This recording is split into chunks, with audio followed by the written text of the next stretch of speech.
everybody, welcome to the Ronline Report. My guest today is someone you know if you're following what I'm going to call the resurrection of women's bodybuilding. Women's bodybuilding is making a very strong comeback these past few years, and I'm sure he's going to be too humble to agree with me here, but I think it's in very large part to this man right here. Please welcome Jake Wood. How are you, Jake?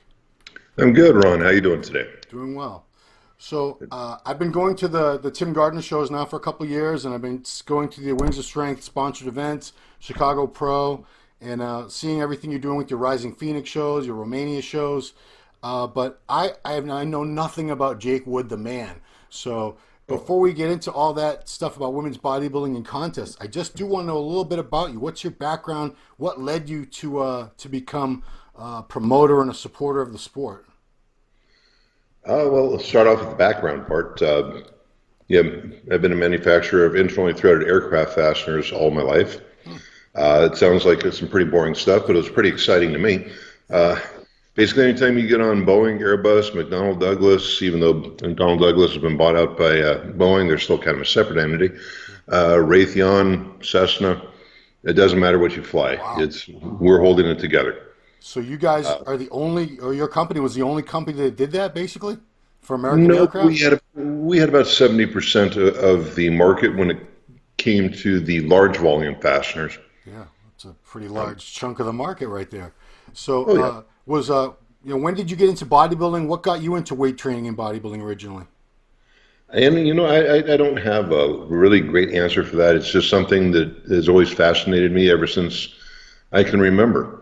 And I was buying bodybuilding magazines when I was, 11 years old, 12 years old. And I love bodybuilding. What can I say? Yeah, were you a fan of the sport? Did you follow who the top people were all these years? Oh, yeah, I definitely did.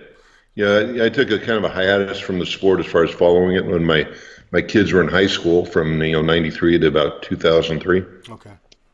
Got involved with their lives and kind of forgot about bodybuilding for a while, then came back to it in 2003. Wow. So, were you a fan? Women's bodybuilding, I guess, technically started 78, 79, some point in the late 70s when they... Yeah. With the, George, what was his name up from Pennsylvania, used to promote contests? Well, Kenny Kessel in Pennsylvania. I don't know. Yeah, I can't think of his name right now. Got me on that one. It's okay. But, when did you start? When did you become aware of women's bodybuilding? How far back do you go as far as following women's bodybuilding? Well, like I say, I've loved bodybuilding all along. And I remember reading about Pudgy Stockton back in the 1970s. Yeah. Absolutely fascinating. I thought she was, terrific. And I wondered, why don't women look like that anymore? So. Huh. And then... after a while, I started to hear about women's bodybuilding, Rachel McLish, Carla Dunlap, Kiki Aloma, many others, Yeah. Did you ever go to the Ms. Olympia contest in that era? No, I didn't really have the wherewithal to do it. I was a kid. So. Okay. So, yeah, I guess you're probably not that much older than me. Because I 57 here. 57? So. Yeah, okay, 7 years. I got a brother exactly your age. So, yeah.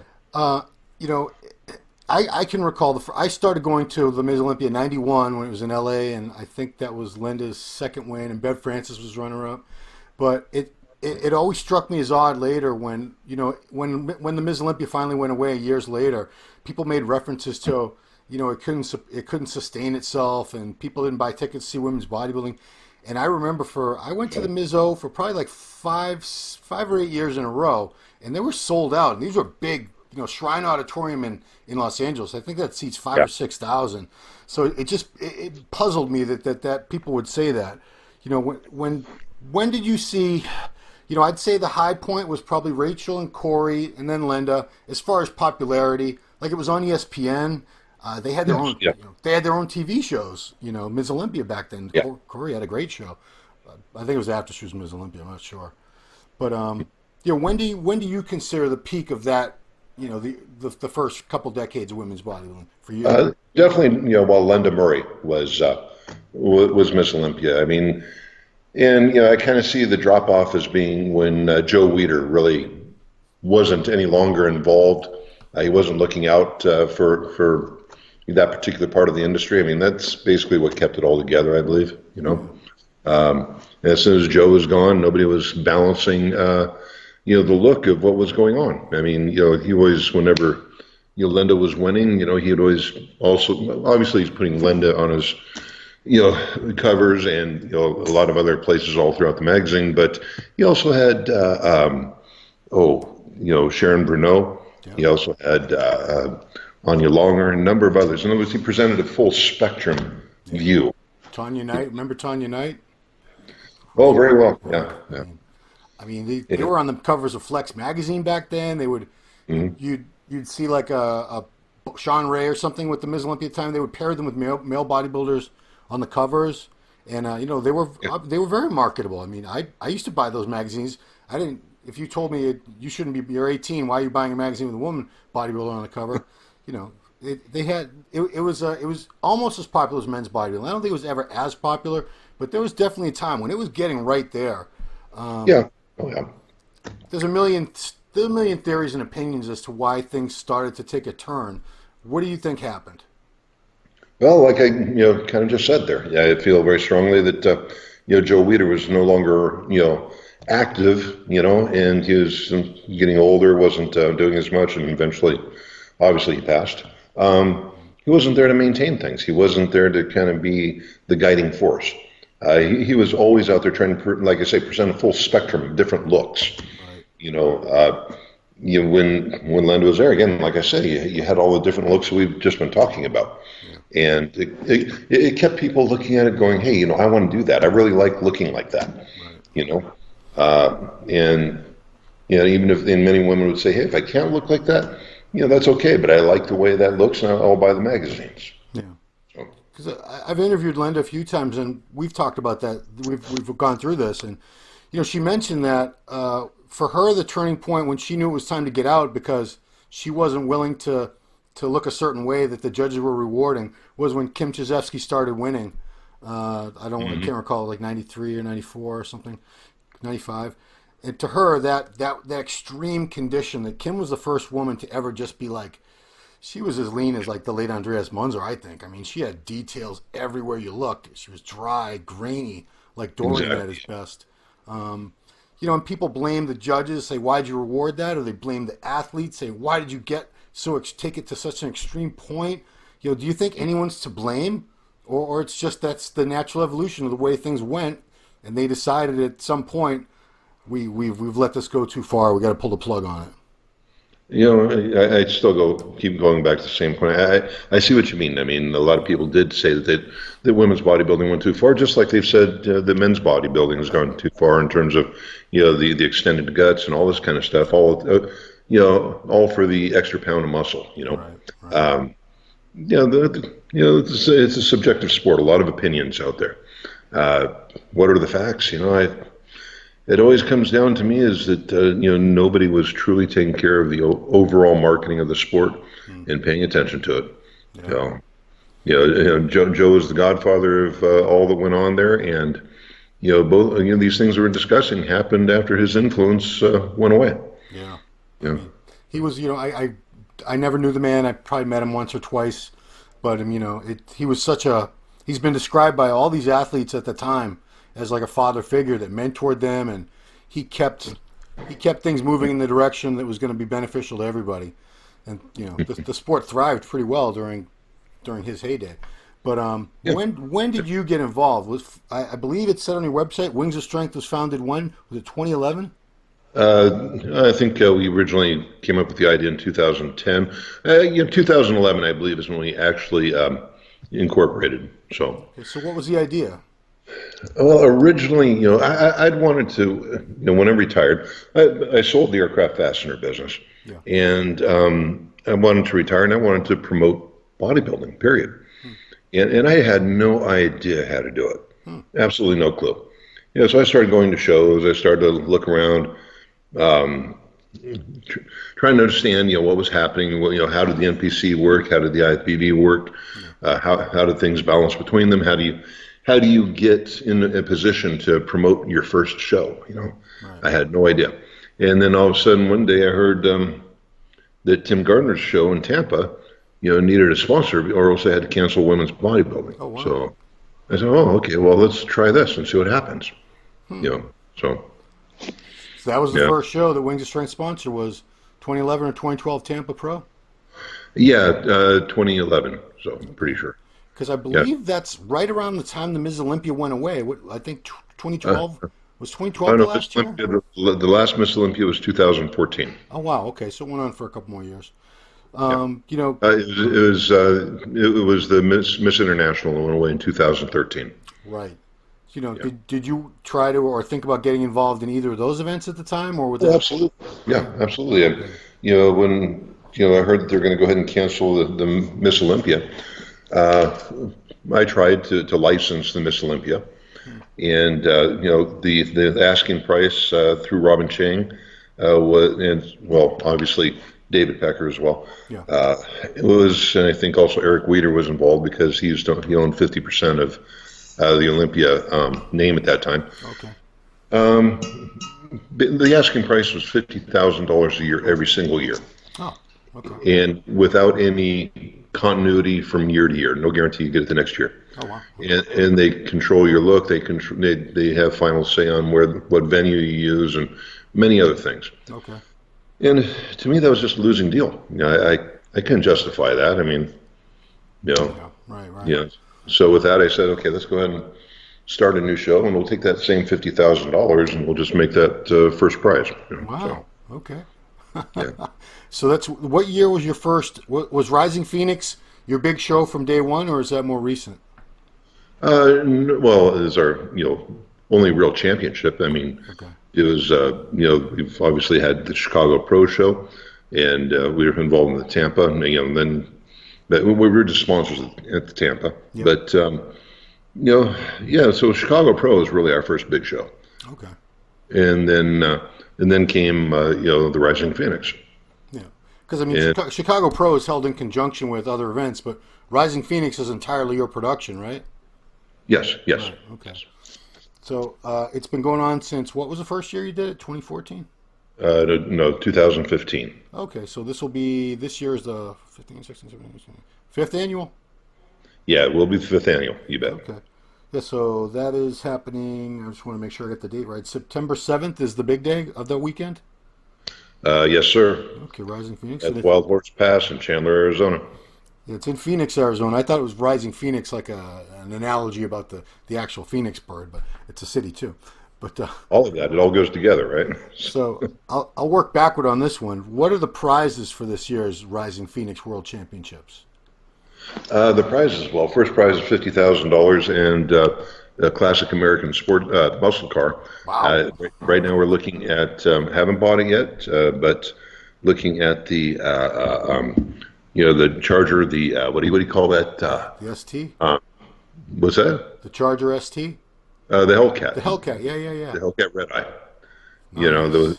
The $105,000 one with 755 horsepower or whatever it is, something ridiculous. So, but it's an iconic muscle car. So Yeah, yeah. You're talking about the 2019 version of it.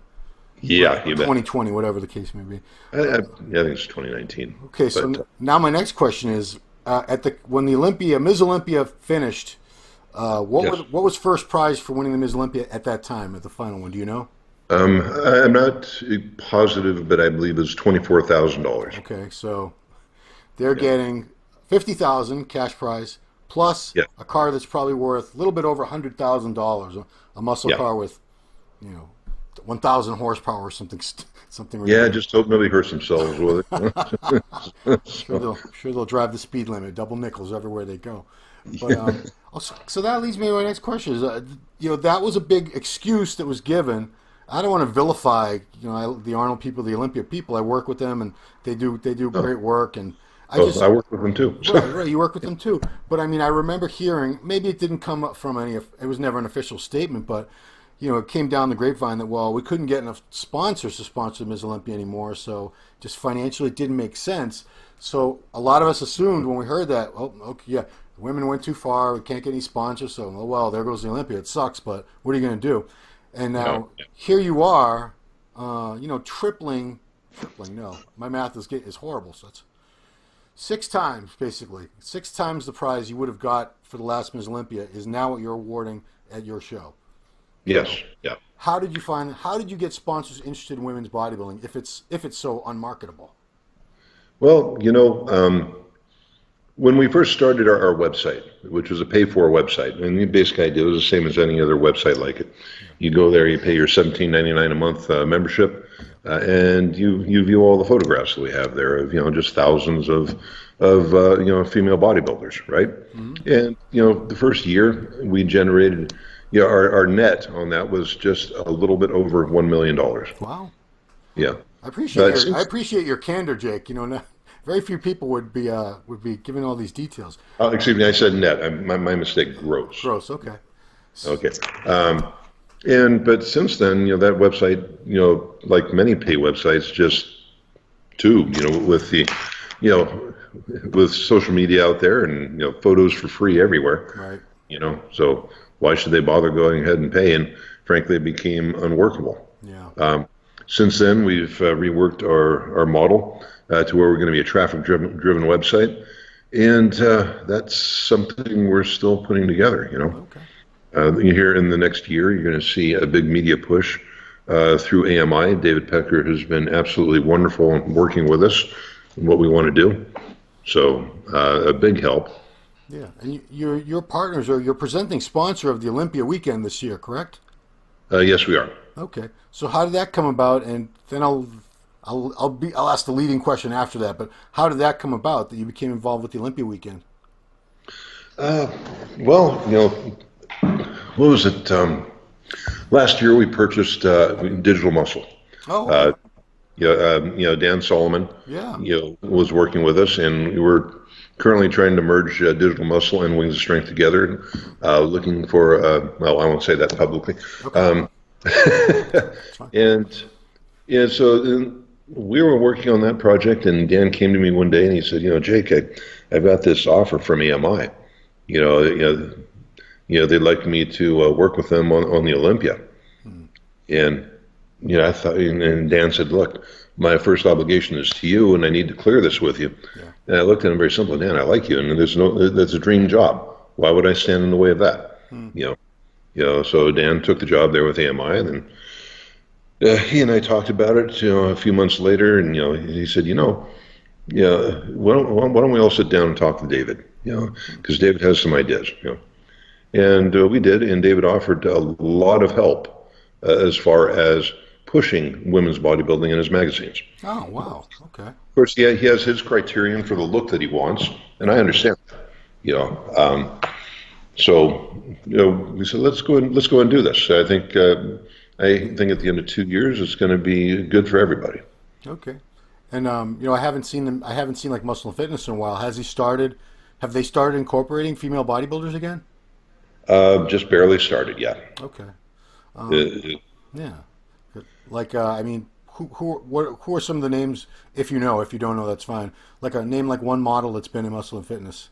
I'm just curious to the look that they like. Oh, I wonder if it'd be the same look that I would go for if that was my magazine.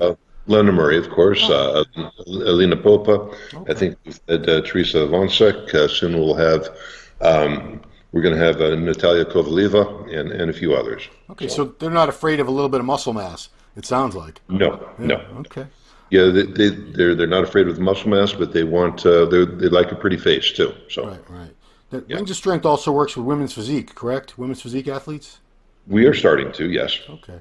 So getting back to when that was implemented back in, I think it was 2013 was the first year for women's physique. No, 2012. I'm not exact. I don't remember the exact year, but I think it was 2013. Because Dana Lynn Bailey was the first champ, and then after that, I think it was Juliana Malacarni for like 4 years in a row, 5 years in a row. Anyway, do you believe, as I do, that women's physique was meant to basically replace women's bodybuilding when it came around? I think that's a very good possibility that they're having trouble changing the look of women's bodybuilding. Apparently nobody was listening, either the judges or the competitors, whoever was driving that. Yeah. Don't know. And they thought the easiest thing would be to just let's go ahead and create a new division. Perhaps that's the case, or who knows? Yeah. And actually, I know who knows. Only God knows. But I think It's the one division where I think they've probably seen, it seems to me, struggled the most with the criteria and the look that should be rewarded, because I see some shows where a woman who's a little smaller, a little softer beats out a field of women who had more muscle mass and they were leaner, and then I've seen the other thing happen like a week later or a month later, another show, and there's such a wide range of bodies where some of them are so much more muscular than others. Well, the same thing is true in women's bodybuilding. And I've always said that that largely depends on a number of factors, like who's the head judge. Different head judges have their different preferences. I mean, Steve Weinberger seems to me to like bigger, more ripped girls, whereas Sandy Williamson likes tighter, and she's more about the shape and the overall presentation. And there's Luke Tesovich, maybe similar in that regard. Okay. Gary Udit. He's kind of Gary to me is more is harder to predict than other head judges. So, yeah. Okay, so you're some of the women bodybuilders. Like I remember Giles and AJ just did an interview on our MD Global Muscle Radio with Irene Anderson, and she was talking about women's physique was supposed to be a softer, more feminine look. She said a lot of these girls come in as shredded or more shredded than we do. And it wasn't supposed to be that way, but that seems to be, especially once you get to a certain level like the Olympia, that's what gets rewarded. It seems to be a conditioning show largely, to me. But and obviously how when you start a new division, all the competitors, what are they going to do? They're going to get better year to year, at least try to get better. And in this particular activity that we have, how do you do that? You get bigger and you get more conditioned, So, and then at some point in time, you have to say, okay, here you are now. Maybe you need to move up to bodybuilding, I mean, some of them are. I've been to shows where some of the bodybuilders were smaller than some of the physique competitors. Like the Toronto Pro last year, I distinctly remember some people were in divisions that they should have clearly been in the other division. I don't know how they ended up pros in that particular division, but that's neither here nor there. So women's physique, it's I don't want to say it hasn't panned out the way they wanted it to, but it seems like the popularity, like people thought it was going to be as popular as women's bodybuilding was in the Corey Everson, Linda Murray years. Well, no. They thought they could bring that back, that look back, and the public would come back to it. But men's bodybuilding is not as popular as what it was at that point in time. Sure. Neither is women's. Largely, it's because I think the whole hormone issues kind of played a part, and it's lost a certain amount of the interest of larger networks or even CNN, Yeah, I mean, that's the years I saw the Ms. Olympia. Those in the '90s, I was part of the production crew for American Sports Network, and we used to do the 1 hour specials for ESPN.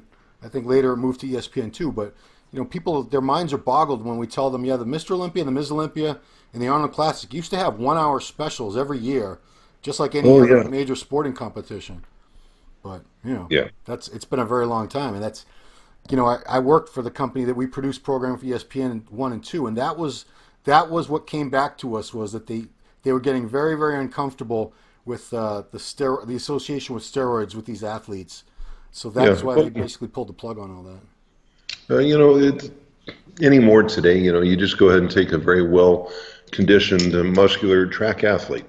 And your average soccer mom is a track athlete who's been totally clean their entire life. The average soccer mom looks at that and they think, oh, steroids. And now all of a sudden that's bad. So you can have a natural female builder, and that's exactly what they're going to think.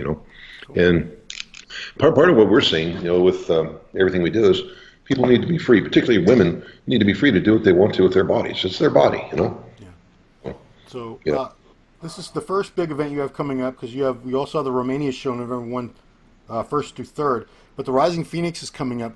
What's the qualification system that you employ to get into that show? Well, it's, both, obviously we take the top 5 from the previous show. Okay. And also then you take the winner, from the year's show, or all the shows that year. Yeah. And then, this year because the number of shows has increased, we had to raise the points to, you had to have at least 4 points to qualify. Yeah. Yeah, because I try to cap the shows at about 20 competitors. Okay. Yeah, if you get up to 22, 23 competitors, because we have the intro videos and everything, that makes it into a really long show. Yeah. Yeah, a little more than what the people can endure sometimes. You run this. I think there's several other pro divisions along with this, correct? Every female pro division, Wow. Okay. and also every female NPC division this year. Wow. So it's a women's only show, but with every possible Yeah, amateur and pro division. Okay. Wow. exactly. It's kind of a unique approach. So I've never heard of anybody doing that ever. So yeah. yeah, we're crazy, I know. So But that's been the formula from day one with that show. yes, Wow. I mean, it's clearly working. yeah. The only new thing this year is the NPC. We've never had the NPC component before. Okay. Very happy to have that. I mean, that's very important. I think I see that Tim Gardner does that at all his shows, and you can see how the joy with these amateurs that they're mingling and they're sharing the backstage and the stage with the pros. It's something most of us who competed never got a chance for anything like that. It's pretty pretty cool. Yeah, and you're walking around, the hotel, and your favorite pro is there, and most of the guys and the women too. They're all very friendly, easy to talk to. Yeah, except for, of course, just right immediately before the show, where everybody's pretty much got their blinders on and doing what they have to do. So right. So this show it's definitely the most prestigious show in women's bodybuilding. It's got the best prizes. yes, sir. So people would, when people say we want the Ms. Olympia back, I don't want to say that we don't need the Ms. Olympia back. I still think it'd be cool to have that title, that somebody could have that title, because we have a Mr. Olympia, we have a classic physique and a bikini, and we have every other kind of damn Olympia. Do you want the Ms. Olympia back, or are you? I don't know. Maybe you can't say anything about this right now, but I mean, do you think it should come back? I think it would be a good thing for it to come back. Yes. Okay. Yeah, and it's something that's being talked about. Yeah, there's nothing that's ready to be said. I mean, nothing is agreed. So, not yet. Right. Well, I mean, I think everybody would assume if it comes back, you're going to have a large hand in it. So, possibly. Yeah. Well, obviously, if it comes back, we're sponsoring. AMI and the Olympia staff, they're running it. It's their show. Yeah. But we'll see what happens. So. Okay. So the other big show you have is the Romania Muscle Cup, I believe it's called. We call it the Romania Muscle Fest. Oh, Fest. I don't know where that comes from. Hey, it's. But how did you decide, or is it Tim Gardner? Whose idea was it first to bring a show all the way over to Eastern Europe like that? That was mine. Oh. It's just when everything kind of fell apart between the IFBB Pro League and the IFBB Elite League, which is still something that a lot of people around the world don't really understand, that there's been a split there, and they don't know what to make of it, really. And so there is a little bit of confusion. As soon as that happened, I just said, hey, you know what? I'm familiar with Jim Mannion and the way he likes to do things. The reason why I didn't jump into anything international previously is I didn't know Raphael, and I've heard some things I was uncomfortable with. And I didn't really care to go out and try to do anything internationally. And so when I saw this open up, it's like, hey, let's go play this game. Let's go find out what this is about. And trust me, promoting a show in Romania is nothing like promoting a show in the U.S. Everything is different. I mean, trying to get stage equipment and just a simple thing like pipe and drape seems like it's a painful process to even get that, and they want you to describe right down to the inch or centimeter in this case how tall it's going to be, how long. Do you have a co-promoter or somebody over there that works with you? We have our own company in Romania now well, it's basically us. So. I mean, is somebody Romanian on this company, I hope, that speaks the language? Oh, yeah. Okay. Well, Alina Popa, for one thing. Alina Popa, there you go. Okay, so, I mean, maybe she's... Alina Popa is heading up all of our European operations over there. Oh, okay. I was going to say, without a local, this seems like it would be like an insurmountable task.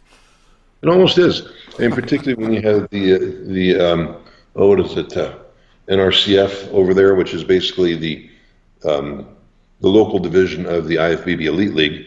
just declaring war on us. I mean, 2 months before our first show, they alerted the legal authorities, the tax authorities, that we were going to be evading taxes at our show. Okay. Which we weren't, but 2 months before it ever happened.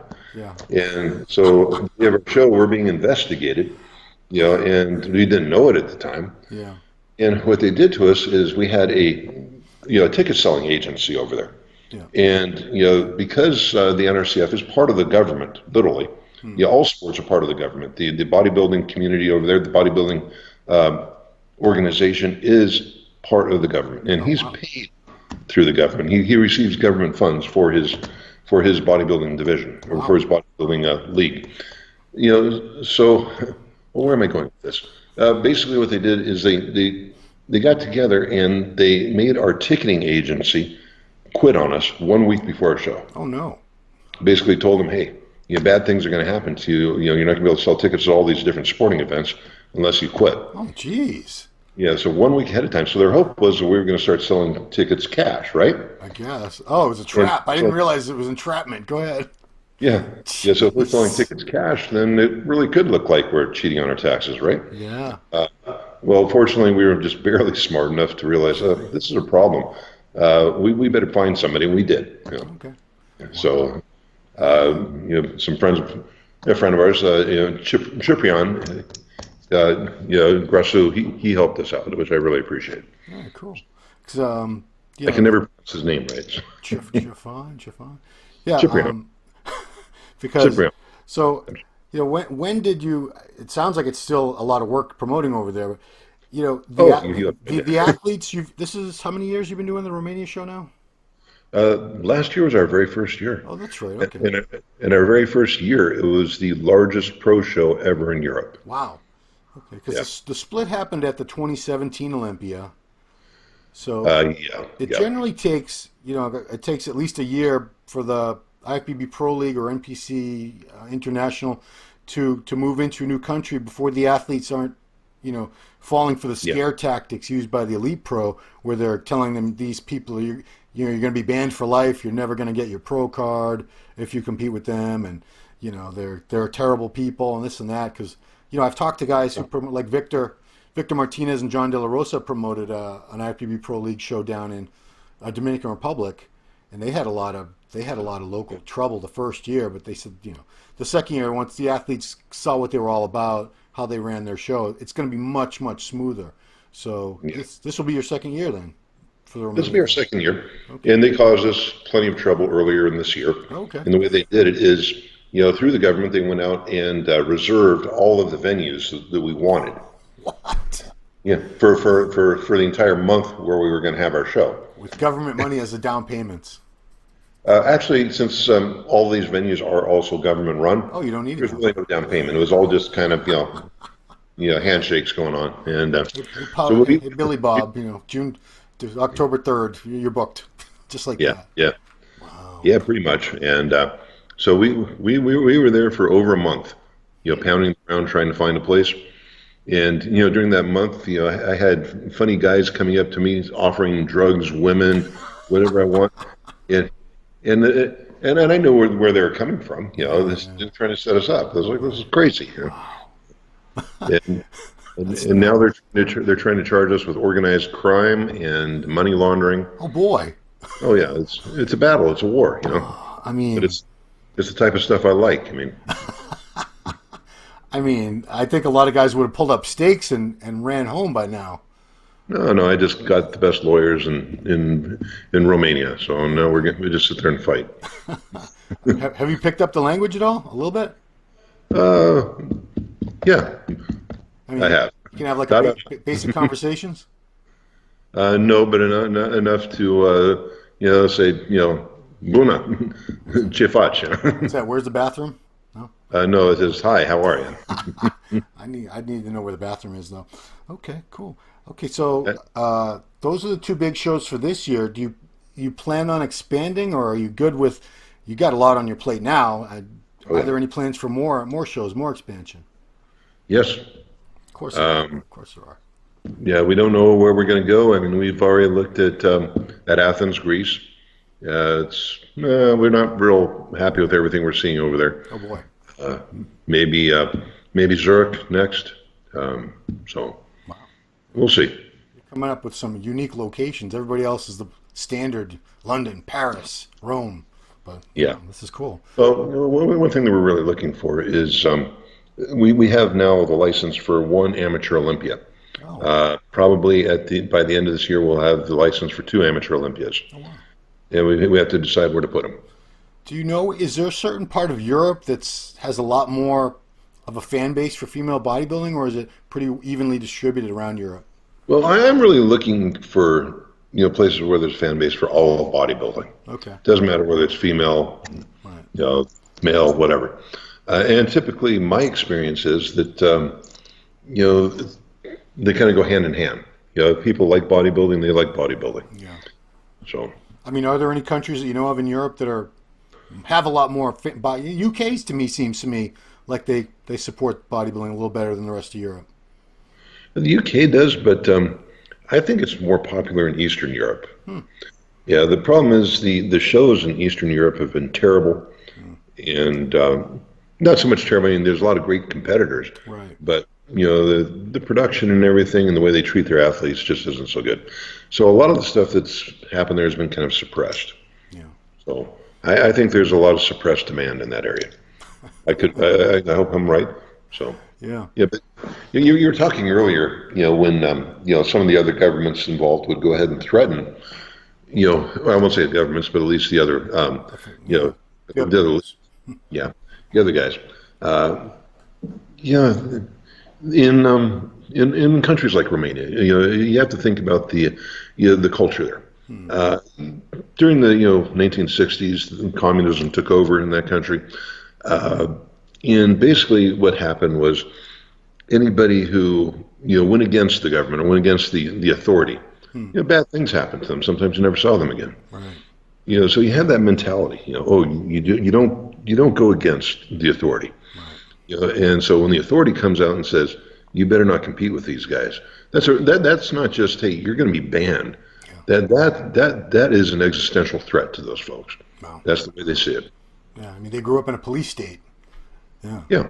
Wow. Yeah, there's still that mentality there to some degree. So It's changing, but I'm probably not the first person to ask you this, Jake, but why Romania? Why not put the show on somewhere else where it might be easier? I don't know. You're doing very well, I understand, and I think Romania is a really cool place to have a show, but it's just it seems like it's a lot of work, a lot of work. oh, everything's going to work. If it was easy, everybody would do it, right? So. Yeah, great attitude, great attitude. So what websites? I know we have wingsofstrength.net has a lot of information. Yes. Where else can people go for more information? Well, go to wingsofstrength.net, go to, and all the information's on there. Okay. You can also go to Digital Muscle, also go to our Facebook page or Instagram. So yeah, Wings of Strength is the name on both of those, correct? Yes, sir. Right on. Cool. Yes. So. All right. Well, you have about 4 weeks left till Rising Phoenix, Wings of Strength Pro World Championships. Time to pound the ground in the desert. So who are some of the top names that are likely going to be in the top 5 based on how well they've done this past year? Well, top 5. That's always opinion, right? Yeah. You're top 5 if you're making a video about predictions. Obviously, both Margie Martin and Hella Trevino are top end contenders. Who knows which direction to go between them? You also have coming into the mix Alicia Young, who looked fantastic at the Chicago show. Yeah. She could very well end up at the top spot. You have Nikki Chartrand, who's been making improvements every single year. You have there's a lot of other folks that can come out of the pack and just surprise everybody. Okay. So right on. And someday this could be along with, we could have it back in the days where it wasn't that long ago, where it was Ms. International and the Olympia. It could be the women could try for the two biggest shows would be this Rising Phoenix and the Ms. Olympia eventually. Yeah. That'd be really cool if we could get 2 nice big shows like that again. Yeah, that's a thought that's occurred to us. Sure it If the Miss Olympia came back, obviously, what they would want to do, what Dan would want to do, and along with AMI, would be to go ahead and have the qualification for that be pretty much the same as what it has been in the past. Yeah.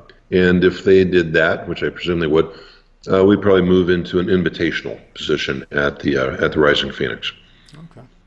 Cool. So, that way we can have the effect that we want to have is what it comes down to. I mean, that's the way the international, like the Arnold Classic, it was an invitational. It's a totally different type of show than the Olympia, and a lot of people like that contrast. They like the different styles of the shows. So one thing I'd like to bring up here right now, when it comes to the Olympia, one of the things we're doing is we're putting together a show that we're calling Legends and Champions, and we're reuniting all of the past Miss Olympias on stage. Oh wow! So all of them committed to go? Pretty much. There's a couple girls that can't, a couple women that can't. Corey Everson is having a hard time finding it free, and Kim Chizeski. Oh. So, yeah. Okay. I would love to have them both back. Sure. Yeah. I mean, Corey's she's an icon, definitely an icon. Oh, I know. And Kiki Aloma is coming. Carla Dunlap. Just so many folks that are just like legends to me. And it's. We're really excited about having them there. Excellent. It's a big deal to us. Yeah, I mean, it's a big deal because we've had the Mr. Olympias come together a few times. I think we've had like Arnold Classic champions come together at that show a few times on stage, but I've never seen anything like that done with the Ms. Olympia champs ever. Yeah, so. Yeah, and today, I really wish the rest of the Miss Olympias could make it, and it's not just the Miss Olympias; it's all the way through all the Rising Phoenix champions as well, okay. Including Margie and Hella and Alina, and many of just the pure legends that are around. Bev Francis, I don't have the list in front of me. Right, it'll be all the big names. For all of us that follow women's bodybuilding, it's going to be like a walk down memory lane. These are all the people we followed for years. So, exactly. Wow. Well, great job getting them all together. That can't be an easy thing either. But Sean Ray has and Alina Popa have both done a great job at getting everybody together. Mm-hmm. So, I appreciate that Sean honestly came up with the idea. He pitched it to us, and I just said, Sean, that's a great idea.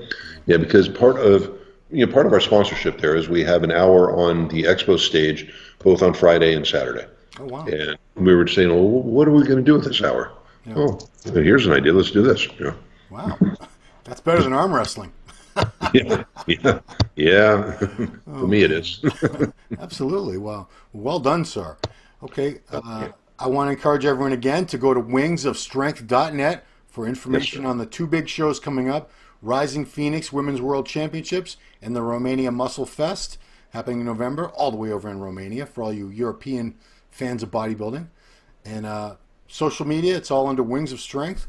Jake Wood, thank you so much for joining us. And, thank you from all the people who are sad to see women's bodybuilding sort of going away, because I don't think it would be coming back without you. It just wouldn't. That's just a fact. Yeah, maybe not. Like we say bodybuilding for everybody. Yeah, bodybuilding for everybody. But you're doing something. You're doing really good work, keeping a sport alive that a lot of us grew up on, along with men's bodybuilding. It was just bodybuilding. We were fans of bodybuilding, and bodybuilders, the pros. Yeah, and that's largely the reason why we do this. I mean, because in my mind, I look at it, I don't want bodybuilding to go away. If women's bodybuilding can go away, so can men's. Sure. Right? I won't let either one of them go away, Great. Cool. At least not if I can help it. Not on my watch. Yeah. All right, cool. Yeah. All right, Jake Wood, thank you so much for joining us. Appreciate you taking the time. Best of luck with the shows. Congratulations on doing such an amazing job with your promotions and everything that you do. So that's it for Ronline Report. This has been me, Ron, with Jake Wood from Wings of Strength. Thanks for watching. Thanks, Ron. Bye-bye.